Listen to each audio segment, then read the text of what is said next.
Hello दोस्तों, स्वागत है आपका दृष्टि आईएएस के इंडेप्थ प्रोग्राम में। मैं हूं केवल आपके सामने। आज हम बात करने वाले हैं भारत की सबसे बड़ी स्कैप टनल यानी कि एक सुरंग के बारे में, जो कि सबसे लंबी सुरंग है। हाल ही में बनकर यह तैयार हुई है और क्यों महत्वपूर्ण है, क्यों इससे लाभ हो सकता है, यानी कि किस प्रकार का लाभ हो सकता है, इस प्रकार हम जानेंगे इसकी विशेषताओं को और किस प्रकार से यह बना और कब से यह कार्य चल रहा है और कितना बड़ा यह कार्य है। क्या सिर्फ एक टनल तक ही एक प्रोजेक्ट सीमित है या इससे ज्यादा भी कुछ है इसमें। तो सबसे पहले हम देखते हैं कि आज हम कौन कौन से पॉइंट कवर करने वाले हैं। हम खबर को जानेंगे, जो कि मैंने आपको बताया कि एक टनल है जो कि सबसे लंबी टनल है, स्कैप टनल है। चर्चा में क्यों है, क्योंकि अभी उसका हाल ही में निर्माण हुआ है। उधमपुर श्रीनगर बारामुल्ला रेल लिंक यानी कि USBRL, आखिर ये क्या है, इसे जानने का प्रयास करेंगे।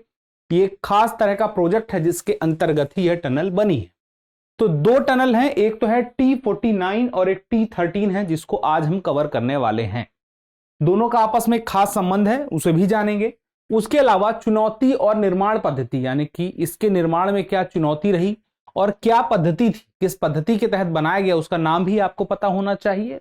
और साथ में दो प्रमुख ब्रिजेस यानी कि पुल, एक तो चेनाब ब्रिज और दूसरा अंजी ब्रिज, इन दोनों के बारे में भी थोड़ा सा जानने का प्रयास करेंगे, क्योंकि इसी प्रोजेक्ट से जुड़े हुए ये दोनों ब्रिज हैं। और उसके बाद अंत में एक अभ्यास प्रश्न जो आपकी तैयारी को करेगा और बेहतर। तो देखिए, खबर है फर्स्ट पोस्ट में कि India's longest escape tunnel is ready, all you need to know about T13 in Jammu and Kashmir. तो आपको पता है कि अब यह क्लियर हो गया कि जम्मू कश्मीर में T13 एक स्कैप टनल है जो कि भारत की सबसे लंबी है और यह अब तैयार हो चुकी है। तो यह सड़क मार्ग के लिए है या रेल मार्ग के लिए है, इसके लिए कंफ्यूज नहीं होना है। आपने पहले ही यहां पर देख लिया होगा, रेल लिंक की बात हो रही है, यानी कि रेल के लिए है, यानी कि ट्रेन के लिए है। अब बात शुरू करते हैं हम कि सबसे पहले USBRL क्या है, यानी कि उधमपुर श्रीनगर बारामुल्ला रेल लिंक क्या है। तो वर्ष 2002 में इस परियोजना को, उधमपुर श्रीनगर बारामुल्ला रेल लिंक परियोजना को राष्ट्रीय महत्व की परियोजना घोषित किया गया।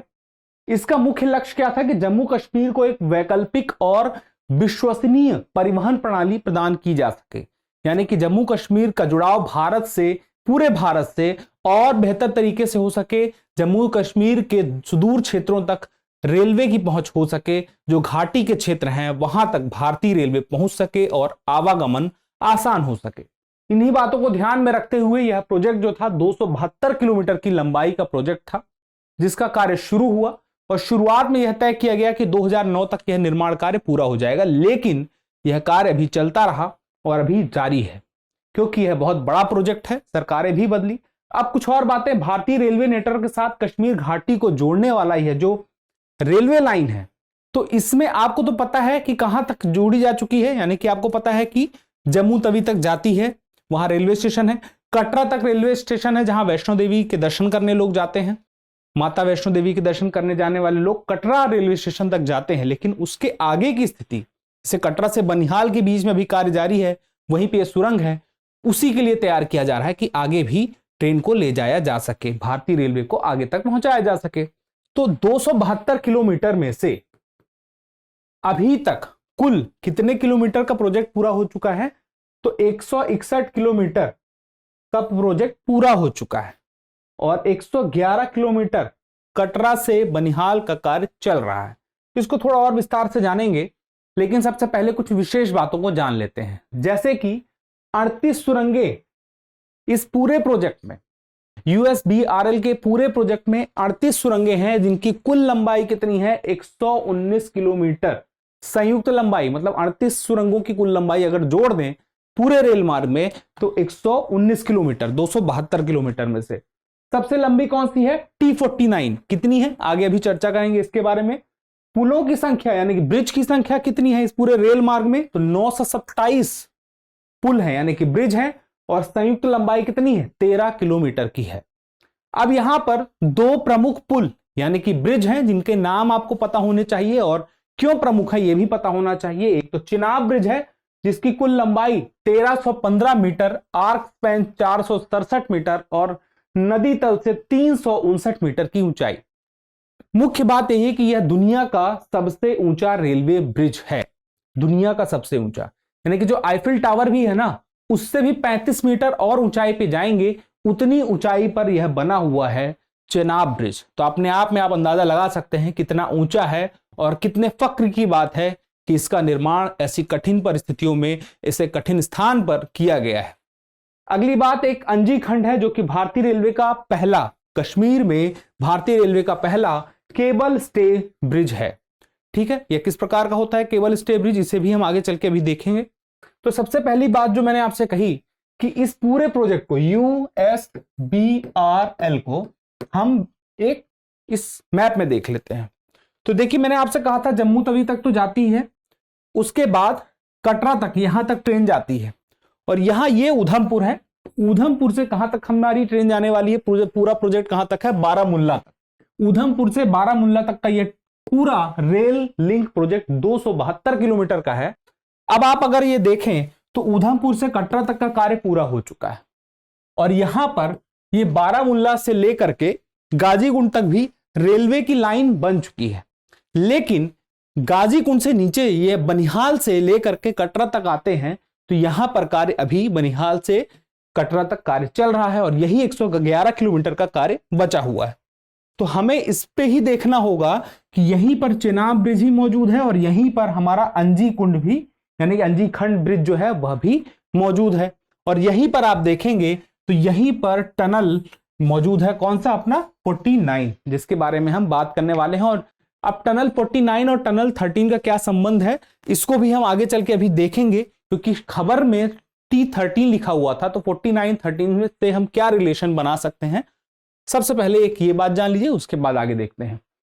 उधमपुर कटरा के बीच में 25 किलोमीटर है, कटरा बनिहाल 111, बनिहाल गाजीकुंड 18, और गाजीकुंड से बारामुल्ला 118 किलोमीटर। इस प्रकार से 272 किलोमीटर का यह प्रोजेक्ट है, जिसमें आप देखिए कि यह जो टनल है और दोनों ब्रिज हैं, इसी कटरा बनिहाल वाले रास्ते में है, यानी कि 111 किलोमीटर का यही कार्य शेष बचा हुआ है, बाकी सारा निर्माण कार्य पूरा हो चुका है।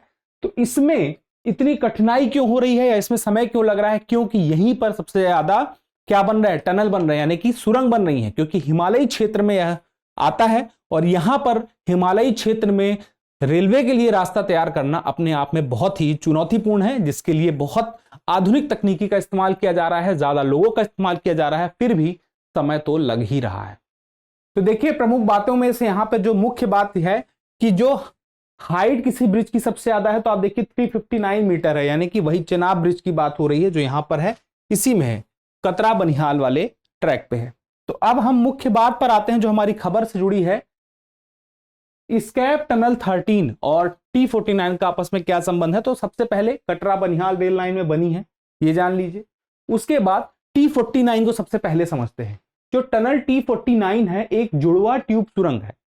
ट्विन ट्यूब सुरंग का मतलब क्या हो गया कि मान लीजिए कि एक सुरंग ऐसे तैयार हो गई, अब इसमें कोई समस्या आई, कोई आपातकालीन स्थिति आई, कोई इमरजेंसी हुई, सहायता की जरूरत होगी, तो कैसे होगा, उसी के साथ में एक और सुरंग निकाल दी। लेकिन मुख्य सुरंग ये है, क्या है, T49, और T13 क्या है, स्कैप टनल है। तो स्कैप टनल है, इसका मतलब क्या, विशेष परिस्थिति में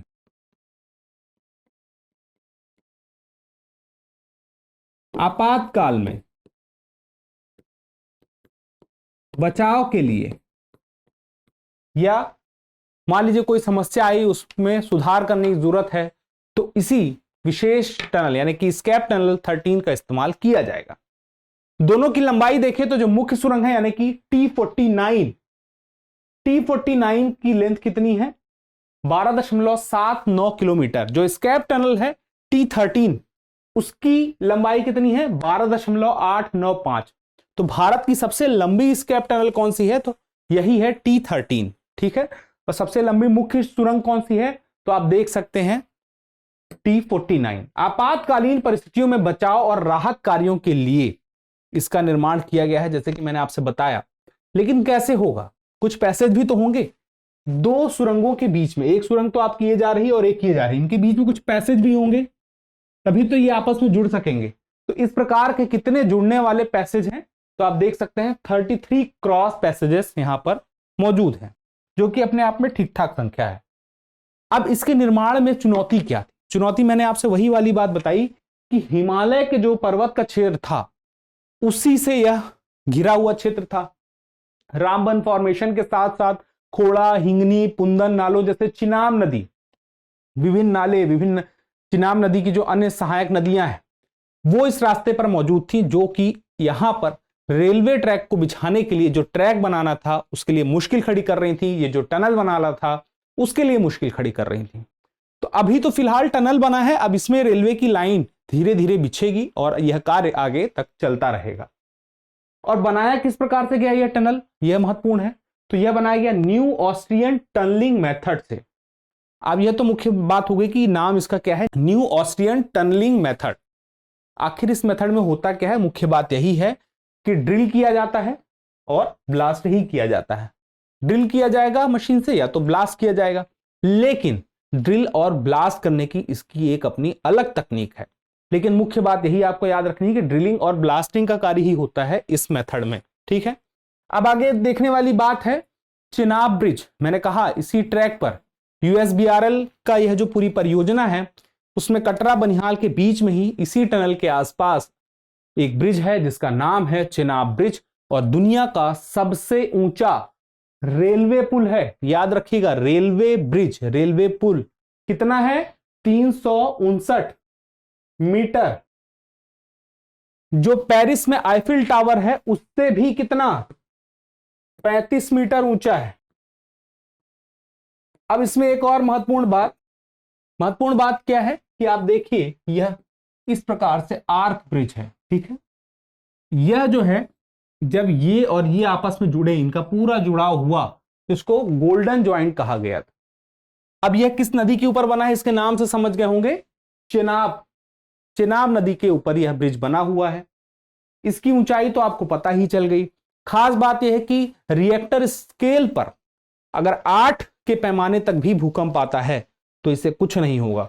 260 किलोमीटर प्रति घंटे की रफ्तार से भी अगर हवा बहती है तो इस ब्रिज को कोई नुकसान नहीं होगा, और 100 से भी ज्यादा किलोमीटर प्रति घंटे की रफ्तार से यह ट्रेन यहां पर दौड़ाई जा सकती है। अब अगली बात आती है यहां पर एक और अंजी ब्रिज की। अंजी ब्रिज क्या है, अंजी ब्रिज जो है अंजी नदी के ऊपर बना हुआ है। अंजी नदी है एक, और ये सिंबॉलिक है, इसको यह ब्रिज मत समझ लीजिएगा, इतनी आसान स्थिति में यह नहीं बना है। भारत में हिमालयी क्षेत्र में ही यह बना है और बहुत ही विषम परिस्थितियों में, बहुत कठिन परिस्थितियों में इसे तैयार किया गया है। इसलिए केबल स्टे जो ब्रिज है पहला ऐसा उस क्षेत्र में बना है। और यह देखिए मुख्य रूप से आपको यह जानने के लिए कि किस प्रकार से होता है, तो ये केबल लगी होती है और इसी के माध्यम से यह पूरा खड़ा रहता है।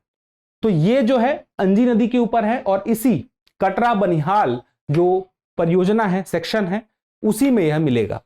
तो प्रमुख बातें जो थी, T13 जो स्कैप टनल है, आपदा की स्थिति में जिसे बनाया गया है, बचाव कार्य के लिए बनाया गया है। T49 के लिए जो मुख्य टनल है उसकी खबर के साथ साथ हमें यूएसबीआरएल के बारे में भी जानना जरूरी है कि किस प्रकार की परियोजना है, कब से शुरू हुई और कहां से कहां तक के लिए परियोजना है, और क्यों यह महत्वपूर्ण है, किस प्रकार से यह पूरे जम्मू कश्मीर को भारत से जोड़ती है, किस प्रकार से भारत के लिए यह लाभदायक हो सकती है, और यहां पर अन्य कौन कौन सी महत्वपूर्ण बातें हैं जैसे कि चिनाब ब्रिज, अंजी ब्रिज, इसके अलावा और बहुत सारी महत्वपूर्ण बातें हैं। आप कुछ और बातें पता है तो आप कमेंट बॉक्स में जरूर बताइएगा, लेकिन जितनी बातें मैंने आपको बताई है इसे बिल्कुल मत भूलिएगा। तो अब एक अभ्यास प्रश्न देखते हैं। अभ्यास प्रश्न क्या है, अभ्यास प्रश्न है एस्केप टनल T13 निम्नलिखित में से किस रेल लाइन सेक्शन में बनाया गया है। आपके ऑप्शन है Udhampur Katra rail line, Katra Banihal rail line, Banihal Qazigund rail line और गाजीकुंड बारामुल्ला रेल लाइन। आप अपना उत्तर कमेंट बॉक्स में देना ना भूलिएगा। जल्दी मिलते हैं अगले वीडियो में किसी नए टॉपिक के साथ में, तब तक के लिए स्वस्थ रहें, मस्त रहें और पढ़ते रहें। धन्यवाद।